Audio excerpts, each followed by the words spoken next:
दोस्तों, आज के इस विश्लेषण में हम एक ऐसी गजब की चीज पर चर्चा करने वाले हैं जो देखने में तो बहुत छोटी लगती है, पर सच कहूं तो काफी इंटेंस और मजेदार है। हम सोर्स मटेरियल से निकले सिर्फ 38 शब्दों के एक ऐसे वायरल मोमेंट को डिकोड करेंगे जिसने सबका ध्यान खींचा। ये शब्द कोई आम बातचीत नहीं है, बल्कि ये एंटिसिपेशन यानी इंतजार और उम्मीद के सबसे सच्चे, सबसे रॉ फॉर्म को दिखाते हैं। सोचिए, कैसे चंद सेकंड्स के अंदर उम्मीद बनती है और एक जबरदस्त हाई स्टेक सिचुएशन क्रिएट हो जाती है। तो चलिए सीधे इसके क्लाइमैक्स पर चलते हैं, जहां सब कुछ दांव पर लगा है। ओह ही ऑलमोस्ट गॉट इट, यानी ओह उसने लगभग इसे पा ही लिया था। अब देखिए, ये सिर्फ एक आम सा वाक्य नहीं है, ये हार और जीत के बीच के उस बारीक से फासले का सबसे बड़ा सबूत है। होता है ना, जब आप किसी को जीत के बिल्कुल करीब आते देखते हैं तो वो जो ऑलमोस्ट वाला पल होता है वो कभी कभी खुद जीत से भी ज्यादा थ्रिलिंग हो जाता है। लेकिन यहां तक बात पहुंची कैसे, चलिए इसे थोड़ा रिवाइंड करके समझते हैं। कहानी की शुरुआत होती है एक अल्टीमेट हाई स्टेक्स प्रेमिस के साथ। सिर्फ 6 शब्द, grab the Rolex, keep it, यानी रोलेक्स पकड़ो और रख लो, और इन्हीं 6 शब्दों में पूरा खेल छुपा है। यहां सबसे जरूरी बात यह है कि इसमें कोई बीच का रास्ता नहीं है। कोई ऐसी चीज नहीं है कि चलो थोड़ा बहुत कुछ मिल जाएगा। या तो आप एक चमचमाती महंगी रोलेक्स जीतेंगे या फिर बिल्कुल खाली हाथ लौटेंगे। ये एकदम बाइनरी आउटकम वाला खेल है, या तो एब्सोल्यूट सक्सेस या टोटल फेलियर। इन चंद शब्दों ने बिना किसी देरी के बता दिया कि आखिर दांव पर क्या लगा है। तो यहां सबसे दिलचस्प पॉइंट ये आता है कि अगले ही पल पूरा माहौल कैसे स्विच होता है। Oh surely he is going to get it. इन 7 शब्दों ने गेम के उस स्ट्रिक्ट रूल को एक ऐसी शेयर्ड उम्मीद में बदल दिया जिसमें आसपास के सब लोग शामिल हैं। अब ये सिर्फ एक नियम या चैलेंज नहीं रहा, अचानक से वहां सबकी सांसें अटक गई हैं और एक कलेक्टिव एक्सपेक्टेशन बन गई है कि हाँ, जीत बिल्कुल पक्की है। ये सच में हैरान करता है कि कैसे बस कुछ ही सेकंड्स में आसपास खड़ा हर इंसान उस कोशिश में इमोशनली इन्वेस्ट हो जाता है। और यहीं से शुरू होता है एंटिसिपेशन का असली खेल, जहां धड़कनें अचानक से तेज हो जाती हैं। अब यहां जो चीज सबसे ज्यादा फैसिनेटिंग है वो है इस पूरे अटेम्प्ट की साइकोलॉजिकल टाइमलाइन। इसे स्टेप बाय स्टेप देखते हैं। पहले एक प्रॉम्प्ट मिलता है, ग्रैब द रोलेक्स। फिर धीरे धीरे उम्मीद बनती है, surely he is going to get it. उसके बाद आता है वो पीक मोमेंट, एकदम टॉप का टेंशन, जब लगता है दिस इज इट।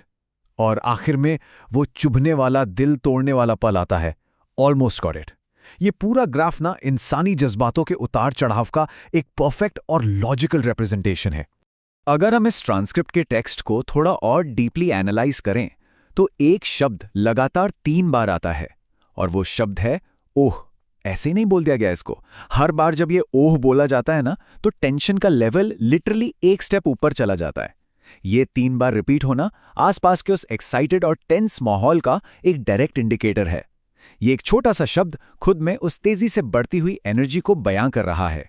आइए देखते हैं कि ये कलेक्टिव उम्मीद कैसे बिल्ड होती है और अटूट भरोसे में बदल जाती है। इसका सीक्वेंस बड़ा ही कमाल का है। पहले यकीनन वो इसे जीतने वाला है, फिर ओ ये हुई ना बात, और आखिर में एकदम सर्टेनिटी के साथ बस यही पल है। आप नोटिस करेंगे कि हर अगला शब्द पिछले वाले से कहीं ज्यादा कॉन्फिडेंट है। पीक मोमेंट आते आते वहां मौजूद हर एक शख्स को यह पूरा विश्वास हो चुका था कि चैलेंज तो अब प्रैक्टिकली कंप्लीट हो गया है। लेकिन फिर आती है हकीकत, और वो थोड़े से चूक जाने का दर्द। अब इन वर्बल रिएक्शंस को देखिए। बस 1 सेकंड पहले दिस इज इट के साथ एब्सोल्यूट सर्टेनिटी थी, पूरा 100% विश्वास, और अगले ही second oh he almost got it कहते ही एक गहरी, दिल तोड़ने वाली निराशा छा जाती है। लेकिन बात यहीं खत्म नहीं होती। इस निराशा को तुरंत एक प्रेज, एक हौसला अफजाई से संभाला जाता है। You good, so close. इंसानी इमोशंस का इस तरह एक झटके में आसमान से जमीन पर आना और फिर तुरंत खुद को वापस रीसेट करने की कोशिश करना सच में एक बहुत ही वायलेंट इमोशनल स्विंग है। और ये बात बहुत ही शानदार तरीके से इस अटेम्प्ट के एफर्ट को वैलिडेट करती है। भले ही एंड में फेलियर मिली हो, लेकिन उस मेहनत को पूरा सम्मान मिलता है। सोर्स मटेरियल खुद कहता है that was the best one so far, यानी अब तक की सबसे बेहतरीन कोशिश। यहां नतीजा चाहे हार का रहा हो, लेकिन उस शख्स की परफॉर्मेंस और फिजिकल एफर्ट ने पिछले सारे रिकॉर्ड्स तोड़ दिए थे, और यही वजह है कि उसकी इतनी तारीफ की जा रही है। इन दोनों बातों के बीच का जो कॉन्ट्रास्ट है ना, वो मुझे सबसे ज्यादा इंट्रीगिंग लगता है। एक तरफ है वो ऑलमोस्ट गॉट इट वाली चुभन और दुख, और दूसरी तरफ है बेस्ट वन सो फार वाली तुरंत मिलने वाले वैलिडेशन। ये नियर मिस की एक बहुत ही डीप साइकोलॉजी है, होता क्या है कि जब आप किसी को बिल्कुल जीत के पास आकर चुकते हुए देखते हैं तो उस ऑलमोस्ट में एक अलग ही थ्रिल होता है। ये एक जिंदा प्रूफ बन जाता है कि हाँ, ये टास्क पॉसिबल तो है, और देखने वालों के अंदर एक आग लग जाती है कि शायद अगली बार हम खुद इसे कर लेंगे।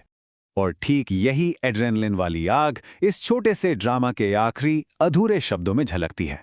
You good, so close, let's. अब ध्यान दीजिए, ये जो लेट्स है ना, ये पूरा नहीं बोला गया, लेकिन अपने आप में एक इमीडिएट इमोशनल रीसेट बटन का काम करता है। हार का दुख अभी पूरी तरह सिंक इन हुआ भी नहीं था कि तुरंत दोबारा ट्राई करने का एक इनसेन एड्रेनलिन रश ट्रिगर हो गया। और सच कहूं तो एक ऑलमोस्ट की सबसे बड़ी ताकत यही होती है। सोचिए, सिर्फ 38 शब्दों के इस इंसिडेंट ने ह्यूमन साइकोलॉजी और एंटीसिपेशन का एक पूरा फ्रेमवर्क हमारे सामने रख दिया। तो इस विश्लेषण को खत्म करने से पहले मैं एक सवाल के साथ आपको छोड़ना चाहता हूं। क्या इस तरह की हाई स्टेक सिचुएशन का असली मजा और थ्रिल सिर्फ सक्सेसफुल होकर जीतने में है, या फिर उस बेचैनी और बहुत करीब आकर चूक जाने वाले सफर में जो आपके अंदर एक ऐसी आग पैदा कर देता है कि आप फिर से अटेम्प्ट करना चाहते हैं? ये सच में एक ऐसी बात है जिस पर आराम से बैठकर सोचा जा सकता है।